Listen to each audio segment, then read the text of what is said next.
प्रिय मित्रों नमस्कार।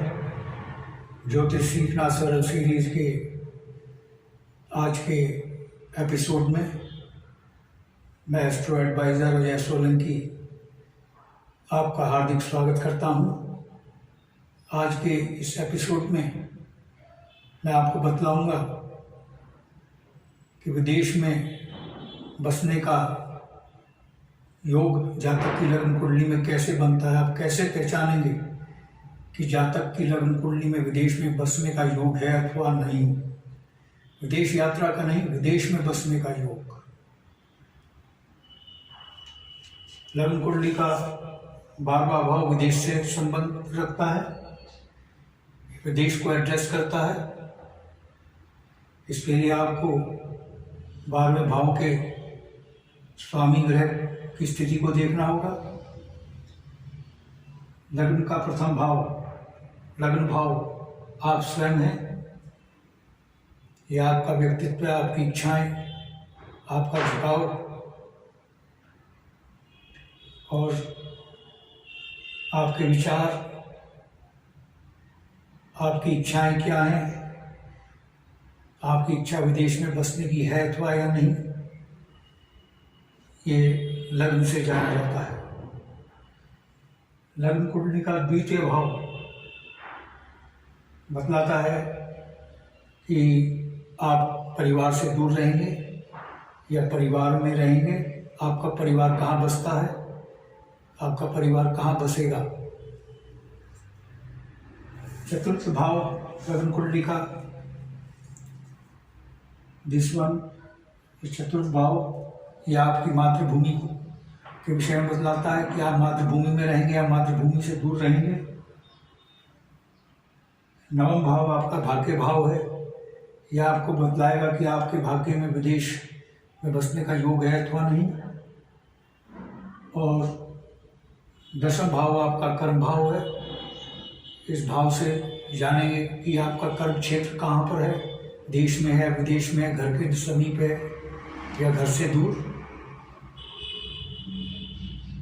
तो ये जानने के लिए कि विदेश में बसने का जातक की लग्न कुंडली में योग है अथवा नहीं, सबसे पहले आप 12वें भाव को अपने दिमाग में एक तरफ रखें।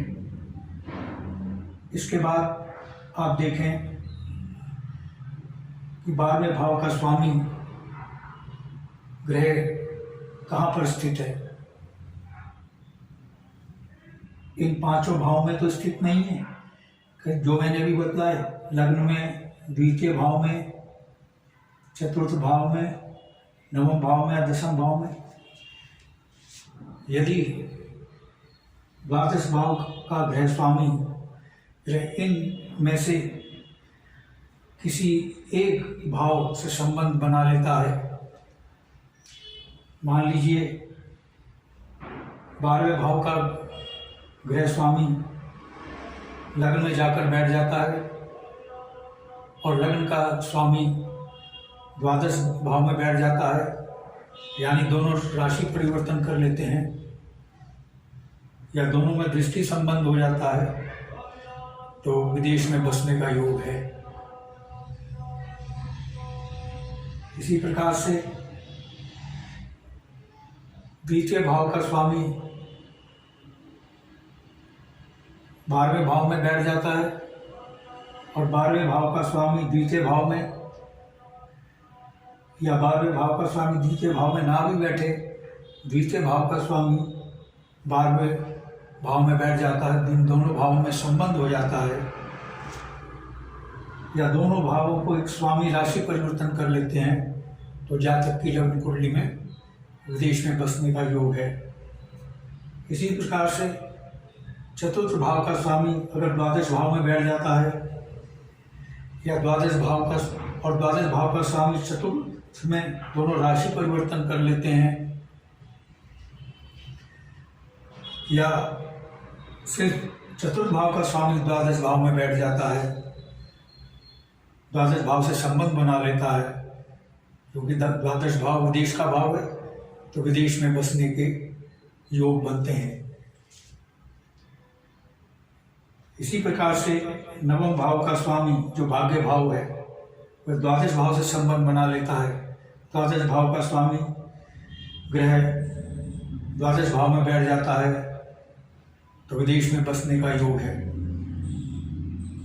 यदि द्वादश भाव का स्वामी नवम भाव में और नवम भाव का स्वामी द्वादश भाव में बैठता है, इन दोनों में राशि परिवर्तन हो जाता है तो ये विदेश में बसने का प्रबल योग बनता है।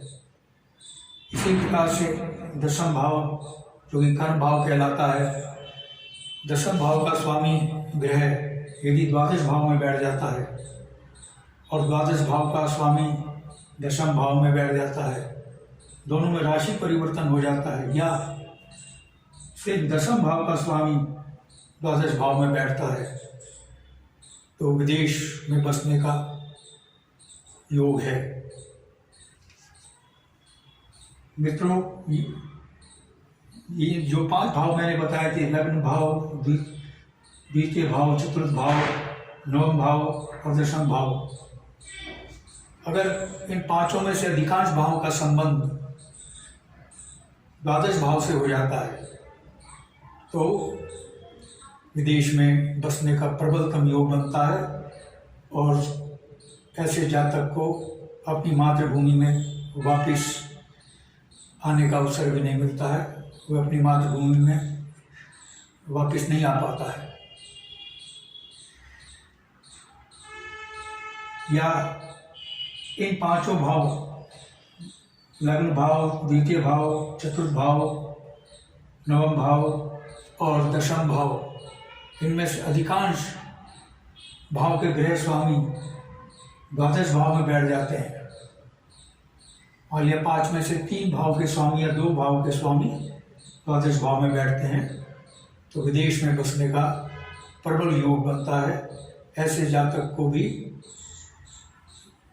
अपनी मातृभूमि में नहीं आ पाता है, वो परमानेंटली विदेश में बस जाता है। मित्रों, आप समझ गए होंगे कि विदेश में बसने का योग कैसे बनता है और क्या होता है। यदि आपके मन में कोई प्रश्न है, शंका है, तो आप कमेंट बॉक्स में जाकर सवाल कर सकते हैं। यदि आपको अपनी लग्न कुंडली की एनालिसिस करवानी है, उसके विषय में जानना है, तो आप अपने प्रश्नों सहित और date of birth, birth time, birth place के साथ अपना जन्म दिवस, जन्म तिथि, अपनी जन्म तिथि, जन्म स्थान, जन्म दिवस नहीं, अपनी जन्म तिथि, जन्म स्थान और जन्म समय के साथ और प्रश्नों के साथ आप मेरे व्हाट्सएप नंबर 9411769698 पर संपर्क कर सकते हैं, अपने सवाल भेज सकते हैं इस व्हाट्सएप पे।